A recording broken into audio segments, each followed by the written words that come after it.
It gives me immense pleasure to extend a very warm and hearty welcome to all the participants of today's webinar and all the learned speakers. It's the 107th webinar being organized by corporate professionals as part of its knowledge sharing initiatives. I wish to thank all of you, all the participants, all the learned speakers for joining us today and extending their confidence and support to us. On behalf of corporate professionals and on my own behalf, I wish to take this opportunity to wish you all a very happy new year. May the new year 2023 usher in an era of health, happiness, and prosperity for all of us.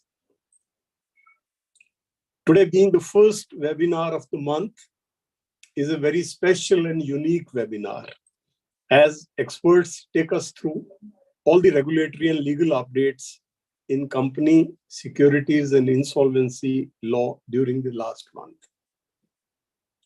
This, in fact, provides us a unique opportunity to keep ourselves updated with the latest developments and also understand and assimilate their impact, implications, and intricacies. The webinar also provides an opportunity to the participants to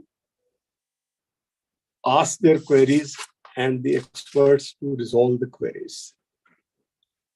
All the updates what we are covering today have also been included in our monthly newsletter, CS Updates, CS Connect, which is mailed to all the participants. Friends, our learned speakers today include Ms. Anjali Agarwal. She is Partner Head, Capital Market Services, Corporate Professionals. You all have heard her many times. She has very extensive experience in handling capital market transactions and stock exchange and SEBI related matters. We have Nitesh. Welcome, Anjali. We have Nitesh Latwal, is Associate Partner, Corporate Affairs and Compliances. He has 9 years of experience and he mainly deals with corporate advisory opinions, streamlining the complexities in transactions. He specializes in carrying out due diligence. We have Ravi Prakash, who is Associate Partner, Securities Law and Corporate Litigation, Corporate Professionals. He is well equipped in advising and representing clients in contentious regulatory proceedings and litigations before judicial and quasi-judicial bodies. I welcome all of you to today's webinar, and all the learned speakers have also very kindly agreed to take up participants' queries after their presentation. In the meantime, while the presenters are making their presentations, you're welcome to post your queries in the chat box or in question and answers. May I now request Nitesh Latwal to take us through legal and regulatory developments in company law and IBC. Nitesh, over to you.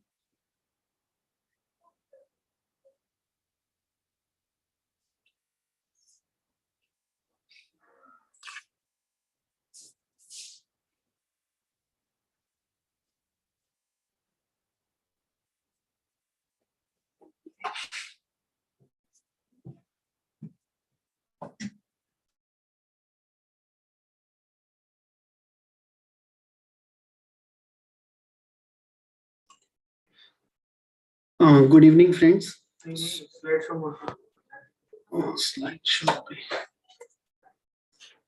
it visible? Yeah. Good evening, friends. So, taking you to the regulatory updates occurred in the last month. So, starting with the company law updates. So, the MCA has further given the extension to hold the EGM and the annual general meeting, or in short, the general meeting of a company through a video conferencing mode. It was there till 31st December 2022.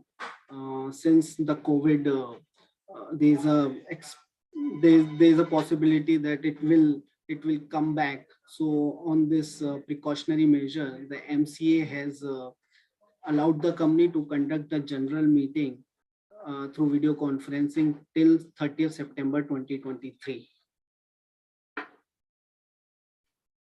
So MCA clarified that this extension is should not be treated as an extension for the AGM. So the company who is taking this exemption to hold the meeting through video conferencing does not mean that they have been there is a deemed extension of the AGM. So the company needs to comply with the timeline of the holding of AGM within the timeline as provided under the Companies Act. So in line with the MCA relaxation, SEBI has also come out with their own exemption, which also says that that there is an exemption for dispatching the hard copy of the annual accounts to all the shareholders. But if some shareholder has requested to give me the hard copy of the annual accounts, then the company need to comply with that request. So, friends, we know that the MCA has already started his version 3 MCA portal, where all the stakeholders file e-forms to the MCA or to the ROC on the new version, on the new portal actually. So the existing portal, that is V3, is in the work in progress stage, but it is already in progress, and some forms are there on the V3 portal. The forms relating to charge, deposit, and director KYC is already there on the version 3 form, and rest of the forms are being uploaded on the version 2 form. Now there's some direction from the MCA just to push the V3 portal into executive mode. So they have now included 56 forms to be available on V3 portal. Out of 56 forms, 10 forms relating to incorporation will be launched on 9th of January, which will be available on V3 portal, and remaining 46 forms which will be there on the V3 portal. The date is fixed on 23rd of January 2022. So from 9th of January, you can incorporate a company by using the V3 portal. So that is the V3 portals are Spice, Part A, Spice, Part B, Run, Agile, INC 33, INC 34, INC 13, INC 31, INC 9, and URC 1. These are the forms relating to incorporation which will be available on version 3 with effect from 9th of January 2023. So just to have the good idea about the availability of version 3 form and what is the difference now there in the V2 portal and V3 portal. The V2 portal will be disabled from tomorrow for the 10 forms which are relating to the incorporation form. Okay, and the next 2 days, the company there are chances the company will not be incorporated on the next 2 days, because because the V2 portal is disabled and V3 portal is also not available, because from 9th of January it will be available. And for 46 forms, for the rest of the 46 forms, which will be available, the forms will be available from 23rd of 23rd of January 2023. The V2 portal will be disabled from tomorrow till 22nd of January 2023. So these are relating to 46 forms, which are generally a regular form relating to directors, appointment, and these are the regular forms in short. And V3 portal will not be available for any forms from 7th of January till 22nd of January. So the stakeholders are requested to take appropriate step and to do the filing as soon as possible till today. Otherwise, they will not be able to file the form from tomorrow, which are regular in nature.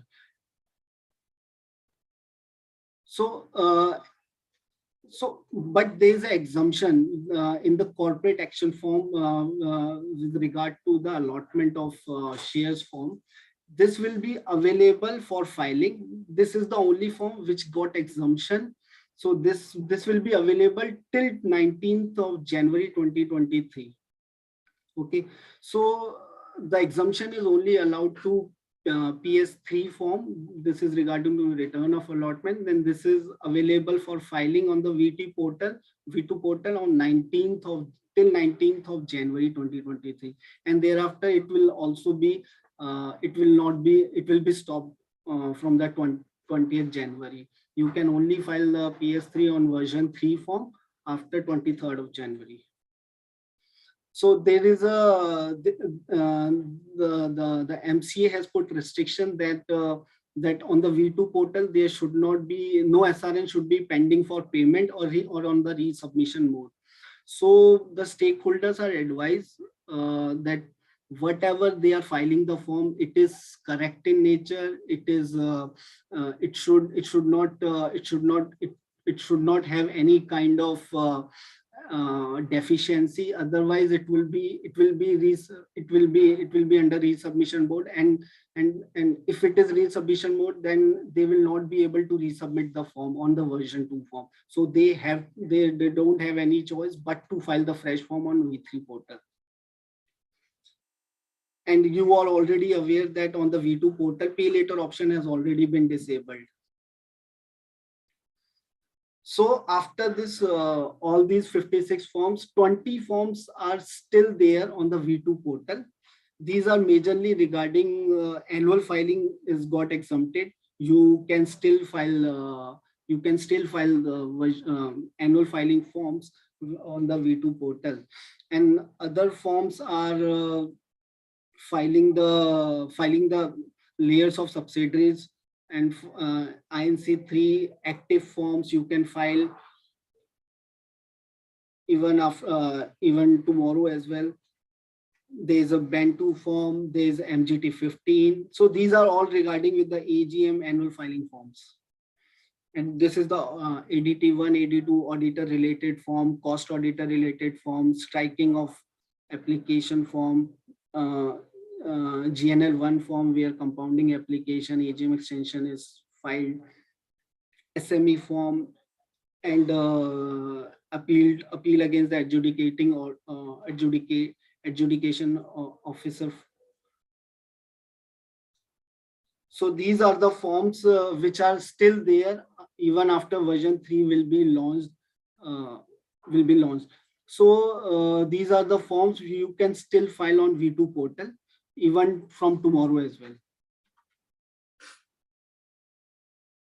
So these are the regulatory updates from the company law side.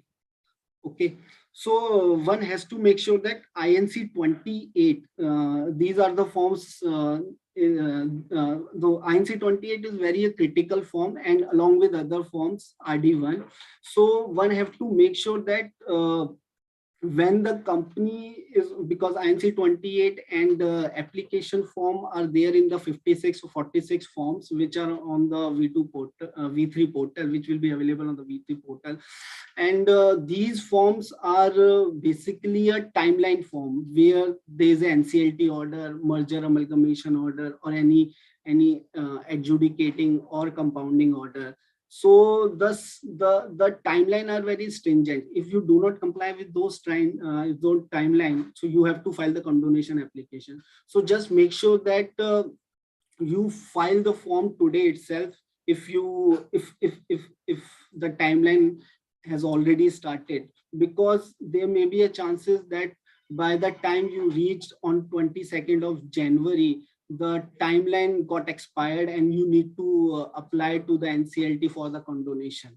Just make sure that, because there may be a chances that MCA will come out some notification where they will provide some kind of relaxation to exclude these days from the statutory timeline. But these are only we can only expect, but I'm not sure we're not sure the MCA will come out with some kind of relaxation, hoping that some stakeholder will write to the MCA to give some relaxation. But it's advice, it's a cautionary advice to file it as soon as possible. So regarding the regulatory update from the RBI side, so we are aware that that many NBFC who do not wish to carry out the business, or who do not wish to do the business of the NBFC, they can very much surrender the license. But there's no such uniformity in the list of documents which are required from the RBI for filing the cancellation application to the RBI for surrendering the license of the NBFC. So the RBI has come out with some circular where they have provided some list of documents and information from the NBFC, where they have provided the uniform list of documents which are required for making the surrender application. So these includes the board resolution. These include the board resolution. These include your statutory auditor certificate, and the company should, at the time of the filing of the application of surrendering the license, one has to make sure that the NBFC must be regular in compliances. Otherwise, there are chances that they may get a show cause notice or get a penalty while making the application. One has to make sure that they are in compliance with the RBI till the license is cancelled by the RBI. And they have to give some undertaking to the RBI that post cancellation of the registration, they will change the name of the company, they will change the main objects of the company.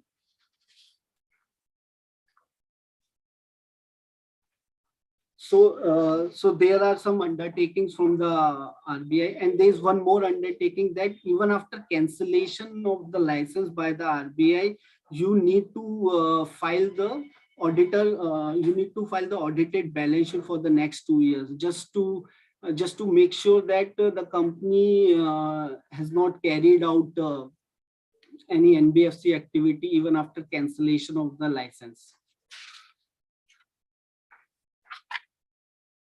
So the list of information, the list of documents are there on the RBI portal.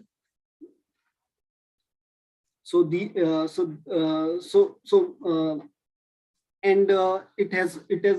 has also directed that from the day you make the application until you get the cancellation in formally, you should continue to comply with the RBI regulation.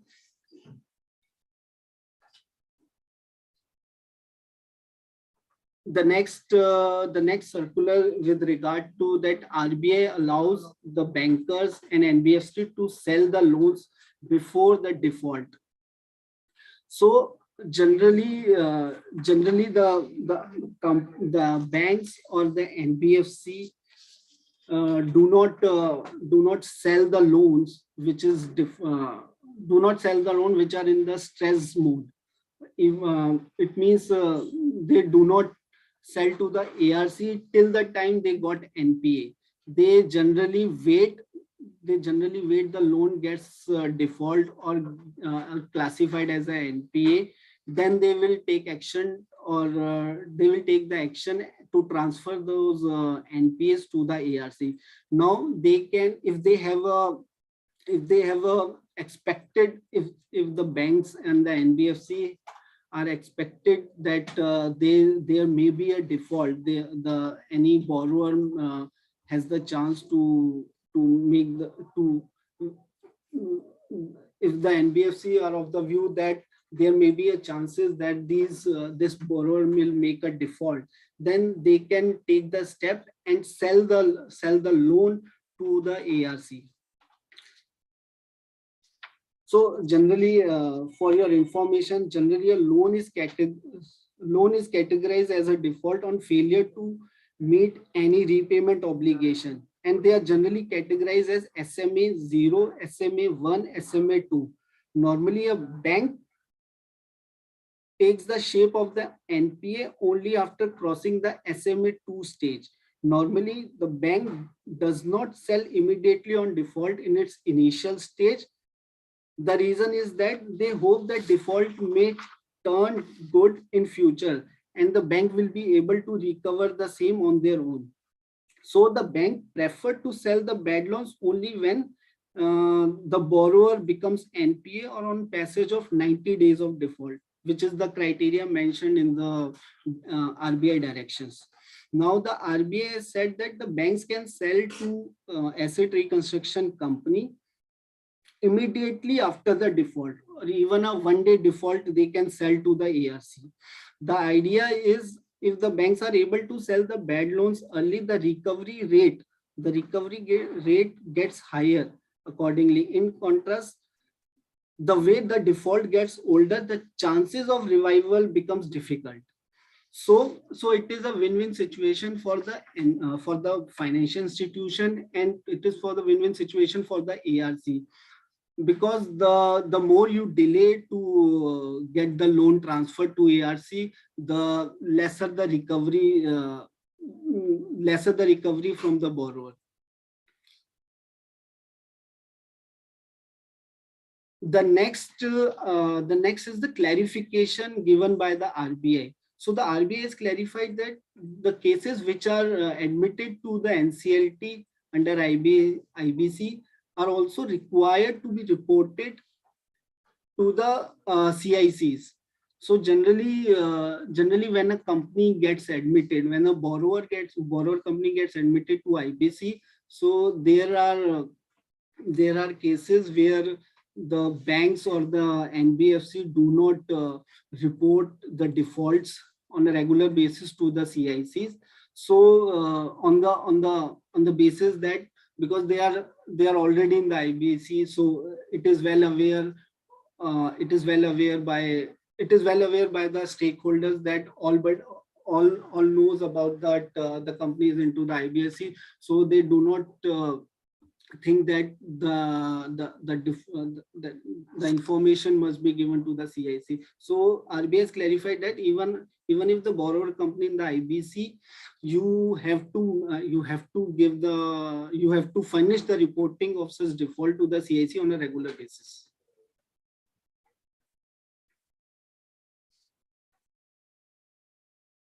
So there is a portal launched by the RBI. The name of the portal is the Daksh. This is regarding the payment fraud information registry. So RBI, this is not the first time that RBI 2 years back has operationalized this registry called Central Payment Fraud Information Registry, wherein the non-bank PPI's issuer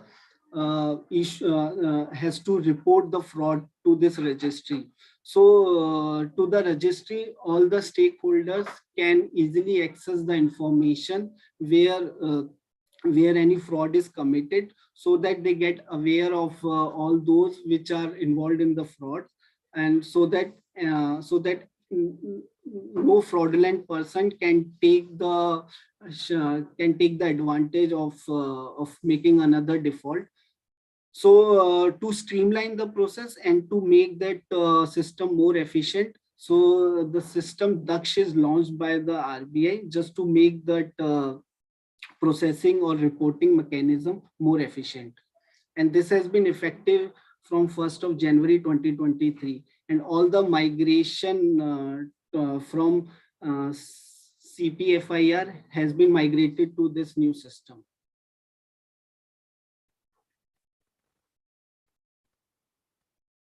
There is a regulatory update on the insolvency law. This is regarding performer of liquidators decision, which is different from the advice of the stakeholder consultancy committee. So it provides that the liquidator shall constitute a committee to advise him on the matter relating to remuneration of the professionals, sale and fees of liquidator, valuation, etc. IBBI has made available an electronic platform for reporting the liquidator decisions, which is differed from the advice given by the committee. The format has been specified by the board in the circular dated 21st of December 2022. So this is from my side. Now Ms. Anjali Agarwal will take the regulatory update from the securities law point of view. Thank you very much, Nitesh. You have taken us through amendments, very important circulars on holding of AGM. And in my personal view, it's time that MCA incorporates the necessary amendments in the Act itself to facilitate holding of general meetings through audio-video modes, and telling us about the version 3 being launched by MCA.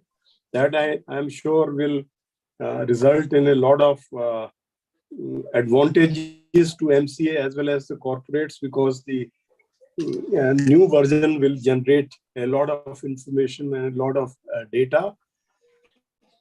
And then you have very nicely shared the RBI updates. May I now request Anjali to please start her presentation. Anjali, please. Thank you, sir. Thank you, Nitesh, for running us through the company law and RBI related amendments. Good afternoon, friends. First of all, a very happy new year to each one of you. May the new year bring in prosperity and good health, and of course, money, lot of money. So happy new year to all. So to begin with, the most important amendment is the SEBI board meeting, which took place on December on 20th December or 20th of last month. So some of the important decisions which have been taken by SEBI board in the board meeting are very important regulations for any of the listed corporates is SEBI buyback regulations. So SEBI has decided to make overall changes in the buyback regulations.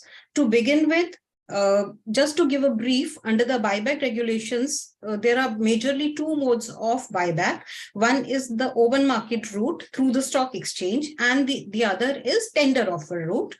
So it is proposed that under the stock exchange route, this mode will be gradually done away with in a phased manner. By March 2025, it is proposed that this route will be disallowed. Secondly, under the present norms, it is mandated that at least 50% of the amount earmarked for the buyback should be utilized. Then only the company can close the stock exchange route buyback. But it is proposed that for these 2 years period, this 50% will be increased to 75%. And in an open market buyback, under the extant law, we are not required to take any separate window from the stock exchanges. But during these 2 years period, it is proposed that a separate window from the stock exchanges will be taken for undertaking the open market buyback. Now talking about the tender route buyback, it is proposed under tender route buyback, the companies have to take a prior NOC or observation letter from the stock, from SEBI. So it is proposed that the requirement of taking SEBI's NOC or observations letter will be done away with, as a result of which curtailing the entire period by approximately 18 days. Under the present law, there is no provision for revision of a buyback price once announced. So in many cases, it was observed that by the time the offer was opened, the running market price was even higher than the buyback price, as a result of which the buyback was becoming infructuous. So SEBI has allowed upward revision of the buyback price up till 1 day prior to the record date.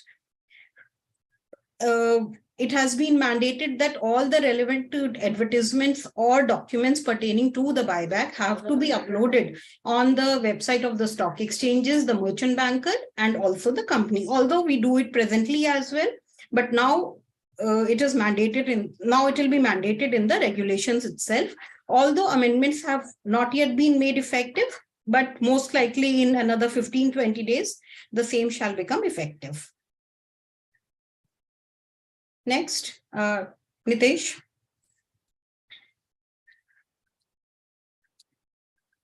Nitesh, next slide, please. Yeah, so with regard to the issue and listing of non-convertible securities, the definition of green debt securities has been widened. So green debt securities means any of the securities wherein the object of fundraising is to invest in climate-related activities, as the word green tells. So the definition has been decided to be widened, wherein pollution prevention and control and eco-efficient products are also proposed to be brought within the ambit of green. And in addition to green, it has been proposed to add more colors to the bonds market, thereby adding yellow, blue, and transition bonds as well. Blue, as the name reflects, pertaining to water and marine sector. Yellow, as the name reflects, solar energy. Transition are separate categories of the green bonds. Just like we use the word eye washing, there is a concept called greenwashing as well, wherein the companies make the investors believe that their product, their instrument is a green instrument, but SEBI proposes to issue do's and don'ts with regard to greenwashing as well. Next. In respect of listed debt securities, it is proposed to appoint a nominee director. In case there is a default, then a nominee director nominated by the debenture trustees needs to be appointed. Suitable amendments are required to be made in the articles of the company and also the debenture trust deed. These are needed to be done by 30th September 2023.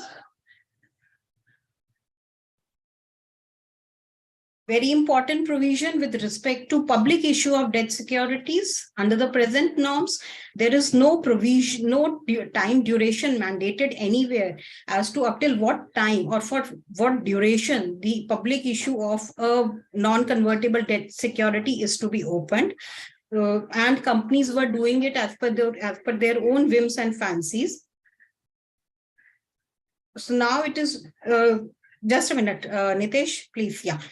So it has been proposed that the offer public issue has to remain open for a minimum period of 3 working days and a maximum period of 10 working days.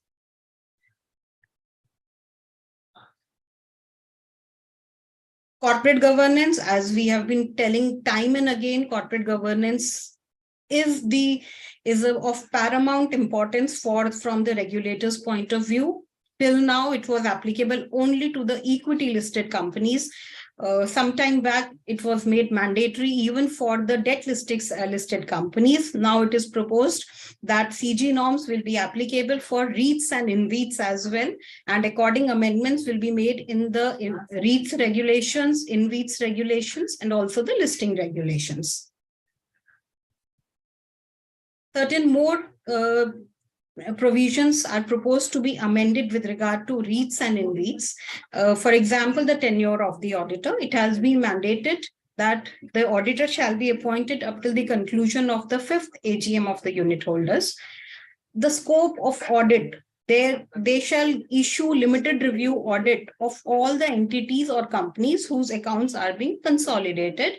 So the way it is done for equity listed companies or debt listed companies, likewise, the auditors will be issuing limited reviews for even for the REITs and InREITs that they will be auditing. Investment and overnight funds will be considered a part of cash and cash equivalents for the purpose of computation of leverage and the ratios. And any unclaimed or unpaid amounts lying with InREITs or REITs shall be transferred to the IPF account that has been constituted by the SEBI.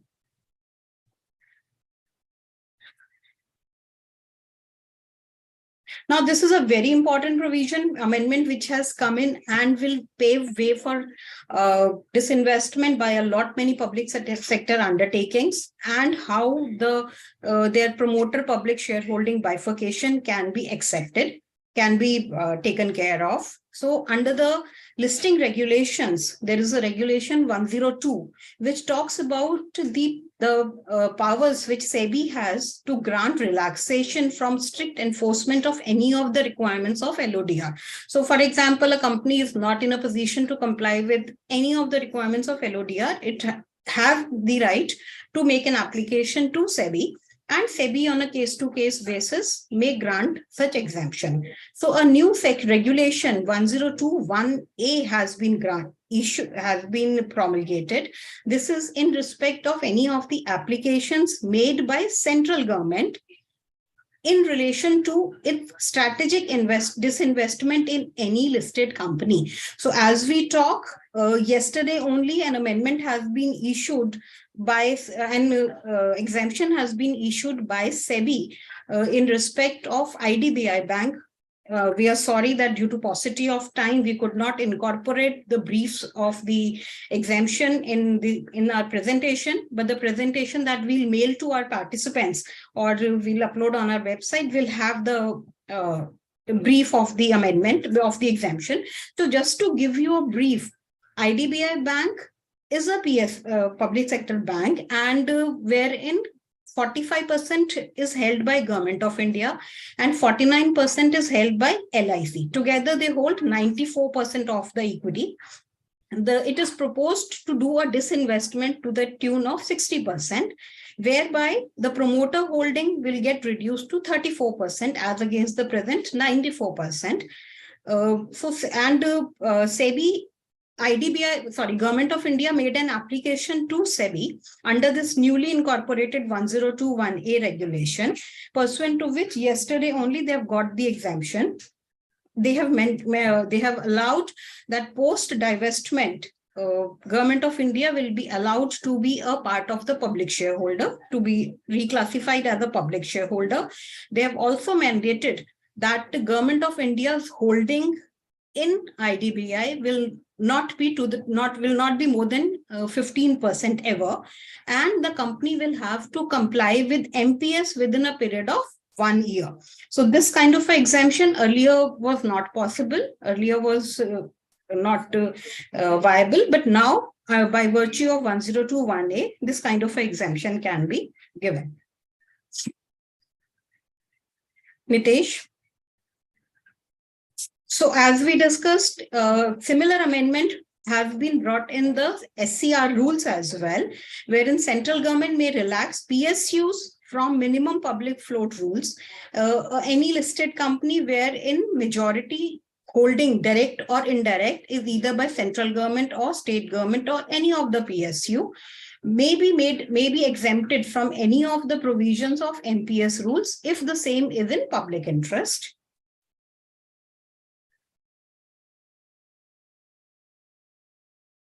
So now, that was all with regard to the regulatory update. This again is a regulatory update, but this is with regard to fundraising. We have seen what we have seen in our practical experience.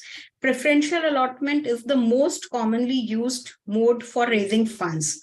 But SEBI is very vigilant with when it comes to preferential issues. Till now, only the requirements of ICD were required to be met with. But now PS exchanges have issued this guidance note, pursuant to which they have mentioned that in the shareholders notice and the private placement offer letters, which are issued either for the preferential issue or for QIP issues, the objects have to be specified in a very, very clear manner. They have to be under separate headings. It cannot be vague or open-ended. There has to be precise disclosure as to what exactly you want to do with the funds that you are raising. It cannot be that you mentioned general corporate purposes. What exactly is meant by general corporate purposes? Then clear bifurcation has to be there with respect to the amounts to be utilized. In case of any non-quantifiable amounts, there can be a estimation of plus minus 10% with regard to non-quantifiable amounts. And reason why you feel that a particular object is non-quantifiable, timeline for up till which you propose that the money will be fully utilized, and mode of keeping in case you feel that the money may not be fully utilized. So then you have to even mention the mode in which the company proposes to keep the unutilized amount. And general corporate purposes, the way we have in rights issues, cannot be more than 25% of the funds that are being raised. And a monitoring agency, this amendment has already been taken up in our last monthly webinar, last regulatory updates webinar, that a monitoring agency is needed to be appointed for the preferential issues of more than 100 crores. Yeah. Mitesh, next. With regard to already listed debt securities, a new provision has been inserted wherein in certain situations, new ISIN is altogether new ISIN is required to be taken. These are the situations like change in terms or nature of issue of ICDs, change in the maturity date, change in interest rate, change in face value, change in redemption value. In any of these situations, the company will be required to take a new ISIN number.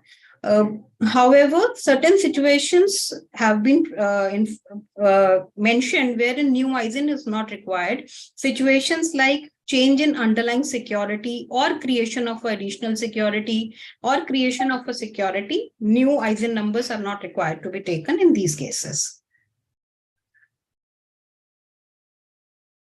Under the existing Chapter 5 of listing regulations, there is a provision with regard to obtaining NOCs for entering into schemes of arrangements with regard in respect of companies which have listed NCDs or NCRPS. It has been clarified in case of a merger of a wholly owned subsidiary, unlisted wholly owned subsidiary with a debt listed company, this NOC is not required, but the same is needed to be filed with the stock exchanges and SEBI. So these were the provisions, these were a brief of the amendments which came in during the entire month from the SEBI's or stock exchanges sites. So over to you, Agarwal sir. Thank you very much, Anjali, for taking us through the updates. And I think you'll agree with me that we must wait and see the notification of the amendments in various regulations. Right. And what exact language has been used in those regulations and what are the ramifications. Maybe right. After the regulations are notified, you may like to have a separate webinar on buyback. Another webinar, yes, another webinar. Because, all the amendments, changes you have taken us through, I think they're very vast and having very far-reaching implications. Yeah, right. So we must, all the corporates have to prepare themselves to assimilate all these changes, and so this will be very important for a year. And There are a few questions I have received. Not many, very few questions. Just a minute.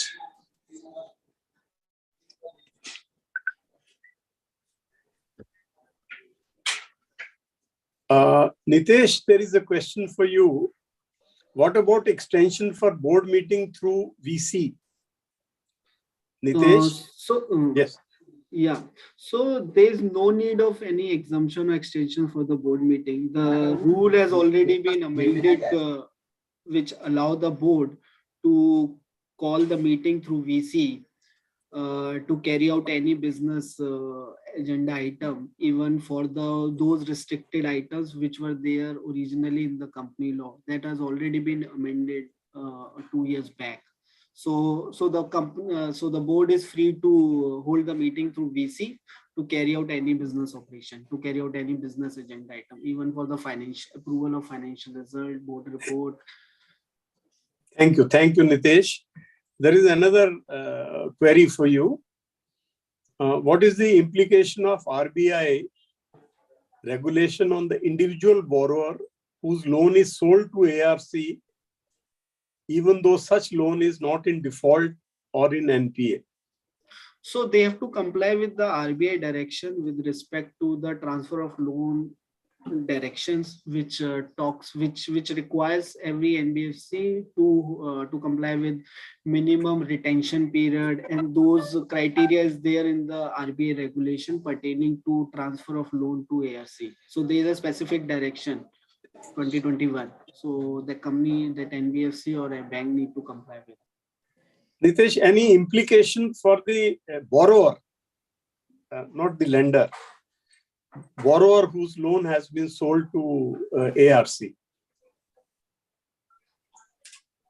No, there is no such implication. They have to comply with because the face of the borrower has been changed from the original lender to the ARC. Okay, thank you, Nitesh. Anjali, there is a query for you. Can you please throw some more light related to green finance? So, sir, SEBI, in fact, all the regulators are very, very particular about fundraising with respect to instruments whose purpose is to utilize the money that they have received towards the climate related activities. So green bonds and green funds are in that direction only. So SEBI has issued guidelines and the provisions with regard to this kind of a fundraising. Thank you, Anjali. Just to add that Ministry of Finance in the last month has also finalized. I don't think it is in the public domain. So they have also come out with the green financing framework. So on the same line, the SEBI has come out with this green financing because in last so many years it has been seen by various investors or even the government that in the name of the green funding, the company is not actually doing any green projects. They are just making us believe that their project for which they are raising fund is for the green project, but in actually they are not complying with those green parameters or green evolution parameters, because the law is not very clear what is green project, what is not. So they have come out with those do's and don't, or what is so-called a green project, what is not. Thank you, Nitesh. Nitesh, there is another question for you. That private company case filed under operation or mismanagement with NCLT. Is this information also required to be given to CIs? No. Thank you, Nitesh. There is a question for you, Anjali. Yes, sir. does SEBI exemption to IDBI Hmm. makes promoters to be categorized as public shareholders without making application to exchanges under regulations 31(1)(a)? No, no. So even in this IDBI case, it has been mandated by SEBI that the company will have to make a reclassification application. Then only the reclassification will be allowed. I So think can there's it be idea- treated as a precedent for all PSUs? Yes, sir. Yes, sir. Because the idea behind it is the reason why this amendment has been brought in, or this exemption has been given, is that many of the cases wherein even if the government of India has done the divestment, still they were continuing as the promoters of the company, and as a result, the things were getting stuck. So that's the reason why this amendment has come in, that they may be allowed to be reclassified, subject to I SEBI think, giving this Anjali, it will be all case-to-case basis. Yes, sir, definitely. Because it is mentioned that it has to be in the interest of the securities market, of the investors, and of course, SEBI has to feel that it's an apt case for granting the exemption. Thank you. Thank you. There is a question for you, Nitesh. Yes, sir. Whether the company is under obligation to provide a copy of annual report, hard copy, anytime on receipt of request from a shareholder, Yes. or it is only during the time of holding of AGM? No. If the company take that shelter of this exemption, which is provided by MCA and then SEBI, there's no requirement or obligation on the part of the company to send the hard copies. But if there's a request received by the company that I need particularly hard copy of the annual report, then the company has to give the report in hard. Oh, thank you. Thank you, Nitesh. Friends, Ravi has joined us now. Welcome, Ravi. Thank you so much, sir. Oh, are you ready with your presentation? Yes. In fact, it's not a presentation. I have to discuss just one order. And Yeah, it's yeah. one of its This is a very own important kind. order, so we look forward to hearing from you. If I may start. May I, sir? Yes, yes, please. So this is an order, and it's one of its own kind case wherein violations, when the issue was whether a violation of disclosure under prohibition of insider trading regulations can nullify a transaction of acquiring shares of a listed company, and if so, whether NCLT, or as it was earlier, Company Law Board, while exercising their powers under Section 111A of the Companies Act 1956, can order for rectification of the register of members. I'm not dwelling on the law of 111A, as you all know, that a member can approach in certain cases for rectification of the register of members. Earlier, this power was with CLB, then came to NCLT. The short issue, or the conspectus of facts in which the issue arose, was this: that this IFB Agro is a company which is involved in manufacturing of certain types of liquor, as well as carbon dioxide gas.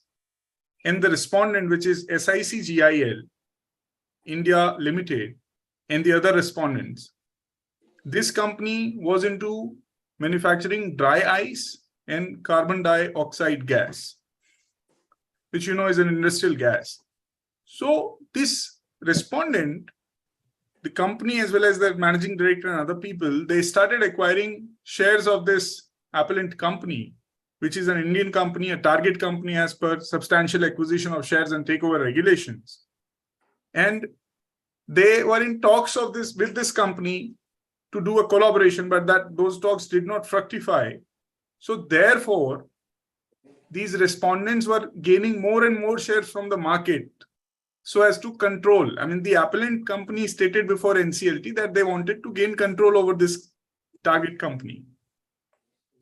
Ultimately, the acquirers did not make disclosures under PIT regulations. The disclosure was filed with a delay, and an application was moved to NCLT by this company, the appellant company, which is IFB Agro, under Section 111A, that you please direct rectification of register of members, because in PIT, the disclosure was triggered at the threshold of 5%, that if you acquire more than 5% in a listed company, Indian listed company, you have to make disclosures.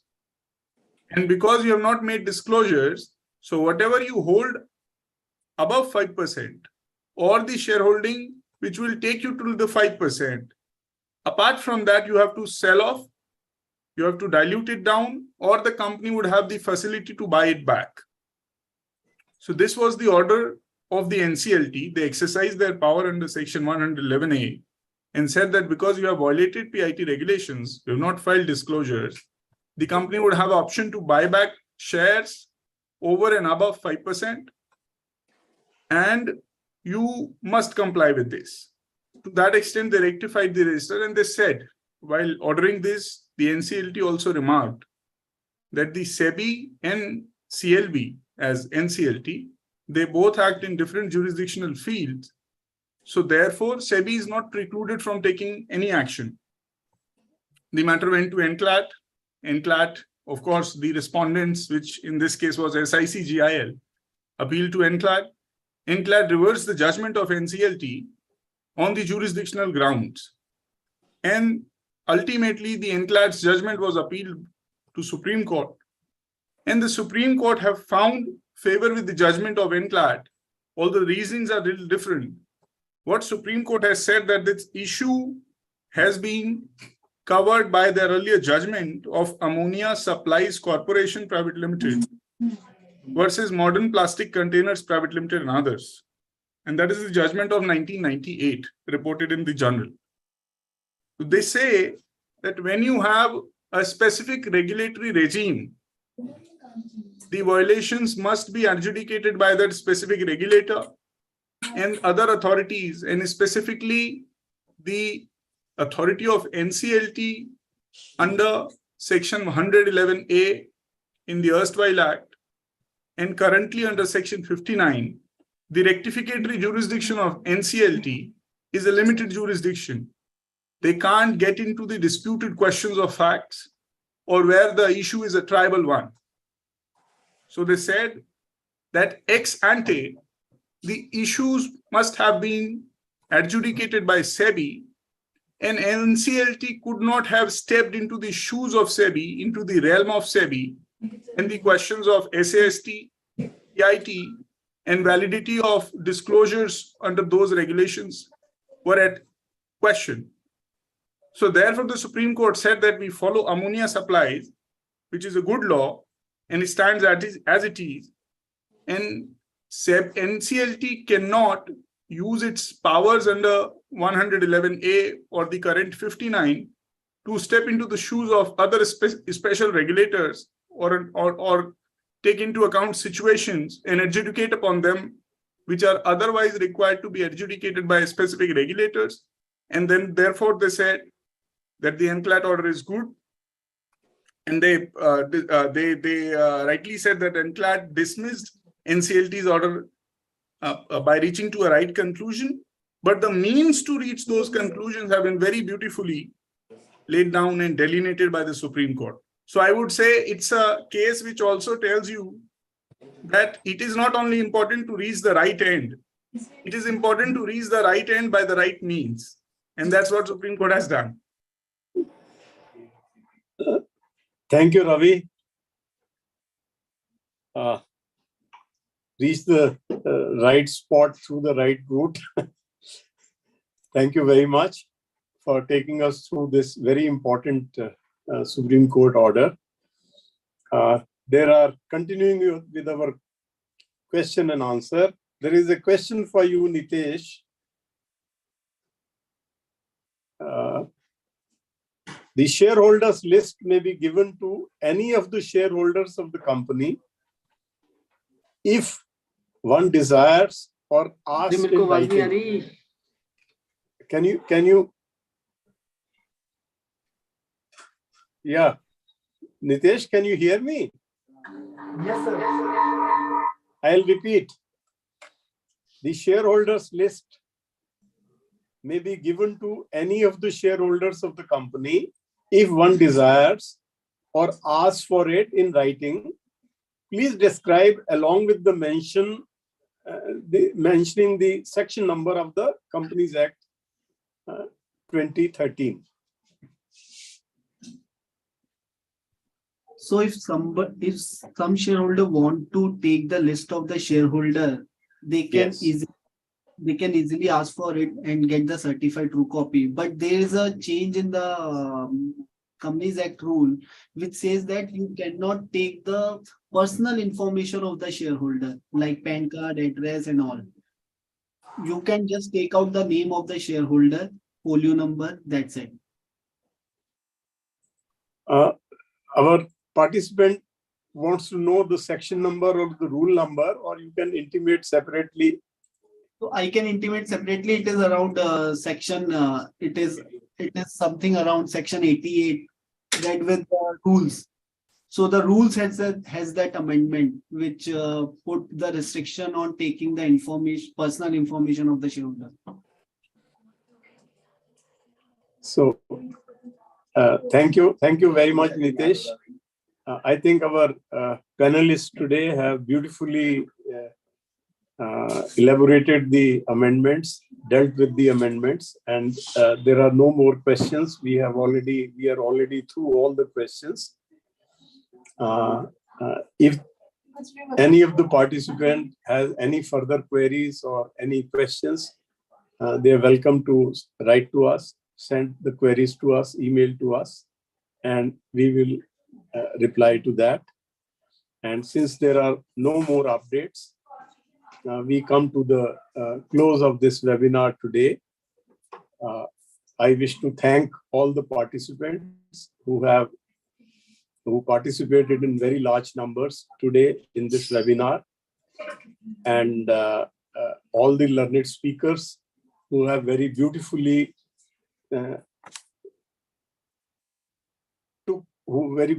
took us through the various amendments, and Ravi for exposing us to the latest judgment of the Supreme Court. Friends, our journey of sharing knowledge continues, and I am very pleased to announce that the next webinar, that is on 13th of January, is on a very important topic, that is nitty-gritty on structured digital database, SDD. In fact, there are a lot of questions, lot of doubts, a lot of issues which the companies are facing while implementing the latest the changes in the regulations. I'm very happy to announce that Mr. V.S. Sundaresan, Executive Director, SEBI, Mr. Avishkar Nair from NSC, and Mr. Ashok Singh from BSC have very kindly agreed to address the participants' doubts and their queries. So please do join us for the next webinar. Formal announcement of the webinar you will be receiving very shortly, maybe on Monday or Tuesday. Thank you very much, all panelists once again, and all the participants. Thank you very much. Thank you.